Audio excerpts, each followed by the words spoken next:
말씀 봉독하겠습니다. 봉독할 말씀은 욥기 14장 1절에서 12절 말씀입니다. 욥기 14장 1절에서 12절 말씀 찾으셔서 말씀을 함께 보겠습니다.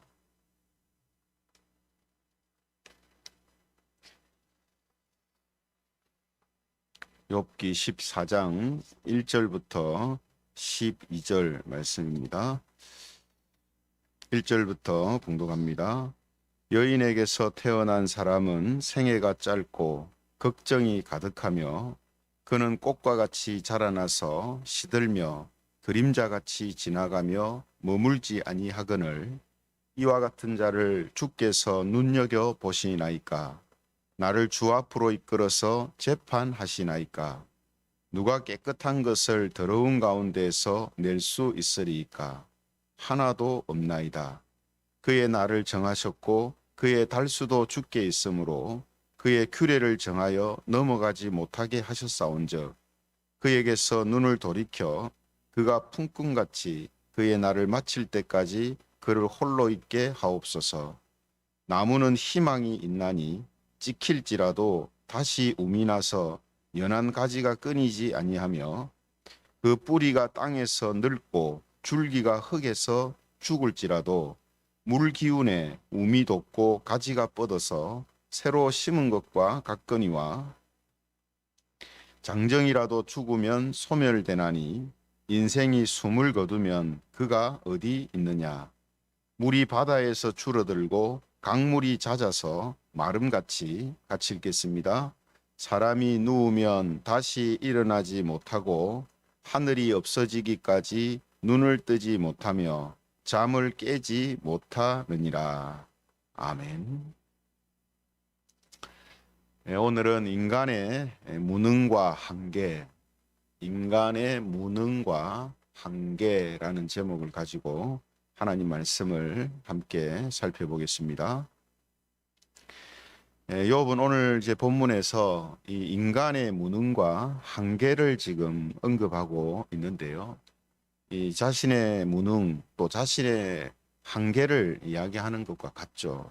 그래서 인간의 이러한 연약함을 언급하면서 하나님께 탄식과 호소를 이제 하고 있습니다. 그래서 1절에 이제 보시면은 이렇게 이야기를 합니다. 여인에게서 태어난 사람은 생애가 짧고 걱정이 가득하며 그는 꽃과 같이 자라나서 시들며 그림자같이 지나가며 머물지 아니하거늘 이렇게 말하고 있습니다. 그래서 욥은 지금 사람을 가지고 비유를 하고 있는데요. 사람은 어떻다고 이야기하냐면 잠시 피었다가 지는 꽃과 빠르게 지나가는 그림자와 같다 이렇게 비유를 하고 있습니다. 그래서 사람 자체의 어떤 의미이기도 하고 또 인생의 어떤 의미이기도 하겠죠. 그래서 이렇게 사람과 인생은 잠시 피어나고 빠르게 지나가는 꽃이나 그림자와 같다라고 이제 이야기를 하는 거죠. 그죠? 그래서 꽃과 그림자는 어떻습니까? 잠시 있다가 지나가지만 그래서 아무리 아름답고 향기가 나지만 어떻습니까? 말 그대로 잠시죠, 잠시.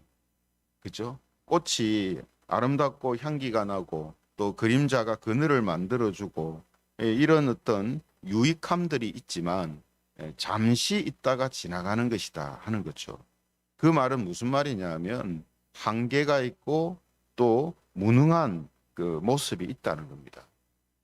그러니까 딱 그것만 하는데 그것도 잠깐 있다가 지나간다 하니까 뭔가 할 수 있는 게 없다는 거죠. 그래서 인간 역시 아무리 능력이 있어도 이와 비슷한 한계를 지닌 존재다라는 사실을 지금 말하고 있는 것입니다. 그래서 3절부터는 인간의 어떤 무능과 한계에 대해서 이야기를 하거든요. 그래서 인간은 이렇게 한계가 있는 무능한 존재인데 하나님께서는 왜 인간의 이 무능 이상의 것을 찾으시고 요구를 하십니까? 라고 지금 묻고 있습니다. 그리고 4절에 보면은 뭐라고 하냐면 누가 깨끗한 것을 더러운 그 가운데에서 낼 수 있으리까 하나도 없나이다 이렇게 이야기합니다.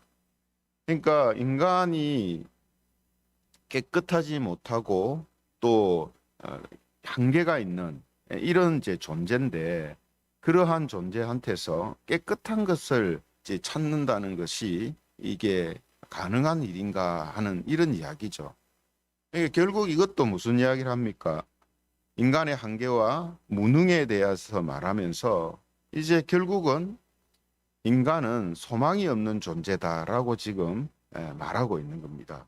그래서 이에 이제 비교해서 5절에 이제 말씀처럼 뭐라고 말씀합니까? 하나님은 사람의 날을 정하시고 달수도 정하시는 분이신데 품꾼과 같이 고달프게 사는 사람들을 좀 쉬게 해달라라고 지금 말하고 있습니다. 그러니까 인간의 무능과 한계를 이야기하면서 그에 비해서 사람의 날수까지 정하시는, 그러니까 사람에 비해서 비교할 수 없는 하나님의 그런 어떤 권능, 하나님의 이러한 권능을 비교를 하면서 사람을 좀 쉬게 해달라라고 이야기를 하는 거죠. 그러니까 지금 사실은 자기 자신에 대해서 지금 이야기하는 것과 같은 겁니다. 그래서 이런 이제 이 비참한 실존을, 인간의 실존을 보면서 하나님이 어떤 분이신지를 말하고 하나님한테 지금 간구를 하고 있는 거죠. 그죠? 인간의 어떤 무능과 한계를 이야기하면서 그에 비해서 높으시고 권능이 많으신 하나님을 이야기하면서 하나님한테 지금 간구를 하고 있잖아요. 그죠? 하나님한테 간구를 하고 있습니다. 이 말은 무슨 말입니까? 하나님 밖에는 지금 소망이 없다라는 사실을 지금 이 욥이 말하고 있고 보여주고 있는 거거든요. 그래서 7절에서 12절까지는 뭘 이야기하냐면 나무를 예로 들면서 사람은 죽음 이후에도 소망이 없는 존재다라고 지금 말하고 있습니다. 그래서 7절에서 이제 9절을 보면 나무를 예로 들어서 이야기하는데요. 7절에서 9절을 보면요. 나무는 희망이 있나니 찍힐지라도 다시 움이 나서 연한 가지가 끊이지 아니하며 그 뿌리가 땅에서 늙고 줄기가 흙에서 죽을지라도 물 기운에 움이 돋고 가지가 뻗어서 새로 심은 것과 같거니와 이렇게 되어 있습니다. 그러니까 나무는 찍히고 또 죽어도 다시 살아난다는 말이거든요. 그죠? 그래서 뭐 완전히 죽은 상태를 말하는 게 아니고 나무가 이제 찍히면은 이 뭔가가 이제 소실되고 뭔가가 지금 어려운 상황 속에 놓이게 되지만 나무는 다시 이제 살아난다는 거죠. 그런데 나무는 그렇지만 사람은 어떻느냐? 이 땅에서 사는 동안에도 앞서 인간의 무능과 한계 속에서 살잖아요. 그죠? 꽃과 그림자처럼 사는데 이 땅에서도 그렇게 어떻게 보면 덧없이 허무하게 소망 없이 그렇게 사는데 죽음 이후에도 소망이 없다는 거예요. 사람은. 그래서 10절에서 12절에 뭐라고 합니까? 10절에서 12절을 보면 장정이라도 죽으면 소멸되나니 이렇게 돼 있죠. 그러니까 나무는 죽어도 다시 살아나는데 사람은 장정이라도 죽으면 소멸된다라고 지금 이야기를 합니다. 그렇죠? 그리고 인생이 숨을 거두면 그가 어디 있느냐? 물이 바다에서 줄어들고 강물이 잦아서 마름같이 사람이 누우면 다시 일어나지 못하고 하늘이 없어지기까지 눈을 뜨지 못하며 잠을 깨지 못하느니라. 그러니까 지금 비교하는 것이 나무는 찍히고 뭐 부러지고 죽어도 다시 움이 돋고 살아나는데 사람은 장정이라도 쓰러지고 이제 죽게 된다는 거죠. 다시 살아나는 게 없다는 겁니다. 그러니까 여러분 욥이 지금 하는 말을 표면적으로 보면요. 세상과 사람 또 인생이 참으로 불행하고 비참해서 전혀 희망이 없다고 말하는, 마치 이제 염세주의자처럼 그렇게 이제 볼 수 있거든요. 또 내세를 또 믿지 않고 있는 것으로도 볼 수 있습니다. 왜냐하면 죽음 이후에도 소망이 없다, 다시 살아나지 못한다, 이렇게 이야기를 지금 하고 있기 때문이죠. 그런데 사실 욥은 염세주의자라는 걸 이야기하는 것도 아니고 내세를 부인하는 것도 아닙니다. 욥은 지금 오늘 본문에서 뭘 이야기하려고 하냐면 인간의 무능과 한계를 통해서 하나님 밖에는 소망이 없다라는 사실로 지금 나아가고 있는 거예요. 그래서 여러분 욥기를 보면요, 이 욥기 제가 자주 말씀드리지만 욥기에서 이 욥은 지금 자기가 너무나 고난 가운데 있기 때문에 이런저런 이야기를 이제 하고 있고 뭐 원망도 하고 불평도 하고 탄식도 하고 호소도 하고 그럽니다. 그죠? 그런데 항상 변하지 않는 것이 뭐냐면 하나님에 대한 신뢰입니다. 그러니까 믿음이 흔들리지는 않는다. 지금 이런저런 이야기를 하면서 결국은 지금 하나님한테 이야기를 한다는 건 뭡니까? 하나님만 믿을 게 없다, 믿을 분이 없다, 이 말이거든요. 그죠? 그래서 오늘 이제 본문에서도 인간의 무능과 한계를 지금 말하면서 결국은 하나님밖에는 소망이 없다는 사실로 지금 나아가고 있는 겁니다. 그래서 욥기 19장 26절에 보면은 이런 말씀이 있거든요. 욥기 19장 26절에 보면 욥이 이런 이야기를 합니다.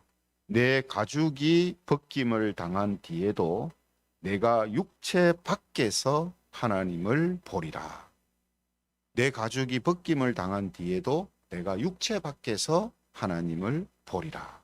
이게 무슨 말이냐면 자기가 죽어서 살가죽이 썩어 벗겨진 후에라도 자기 영혼은 살아서 하나님을 볼 것이다 라는 그런 뜻입니다. 그러니까 구원과 내세에 대한 강한 확신을 지금 이야기를 하고 있는 거죠. 그래서 지금 욥은 오늘 본문에서도 겉으로 보면은 내세를 부인하고 뭔가 염세주의자처럼 이렇게 비춰지지만 실제는 그래서 하나님밖에 소망이 없다라는 쪽으로 이제 나아가고 있는 겁니다. 내세를 바라보고 있는 것이고 또 하나님의 그 건져주심, 구원에 대하여 그러한 믿음을 가지고 하나님을 지금 바라보고 있는 거죠. 그래서 사도 바울도 보면 이 구원과 내세에 대한 강한 확신을 가지고 있는 것을 이제 보게 되죠. 그래서 고린도전서 15장 53절에 보면 사도 바울이 이런 고백을 합니다.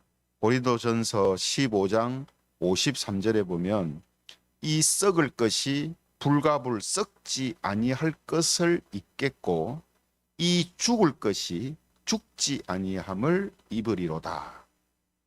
그러니까 이 구원과 내세에 대한 확신이거든요. 그죠? 부활에 대한 확신이기도 하고. 그러니까 이런 구원에 대한 또 내세에 대한 그런 확신을 지금 사도 바울도 갖고 있다는 것을 우리가 알 수가 있습니다. 그러므로 사랑하는 성도 여러분, 지금 욥은요 고난을 통해서 인간의 무능과 한계를 더욱 절감하고 하나님한테만 소망이 있다는 사실을 지금 더욱더 확신해 가고 있는 것이다라는 거죠. 그래서 오늘 본문은 그런 믿음과 가정 속에서 탄식과 호소가 가득한 기도이면서 동시에 자기 독백이라고 이렇게 볼 수 있는 것이죠. 그래서 시편 기자는 이런 이야기를 했습니다. 시편 119편 71절에 보면은 고난에 대해서 이렇게 이야기를 하죠. 시편 119편 71절 고난 당한 것이 내게 유익이라 이로 인하여 내가 주의 율례를 배우게 되었나이다. 그러니까 지금 욥이 지금 다 그런 겁니다. 욥이 자기에게 있는 고난을 통해서 주의 자기가 어떤 몰랐던 하나님의 율례를 또 지금 배우고 있는 거죠. 그렇죠? 그래서 오늘 이 본문의 내용을 통해서 우리가 지금 걸어가고 있는 인생길과 또 그 길에서 겪는 크고 작은 이런 고난들, 그 고난들도 우리 자신의 무능과 한계를 깨닫게 되고 동시에 하나님의 주권과 섭리를 우리가 배우고 확신하게 되는 것이죠.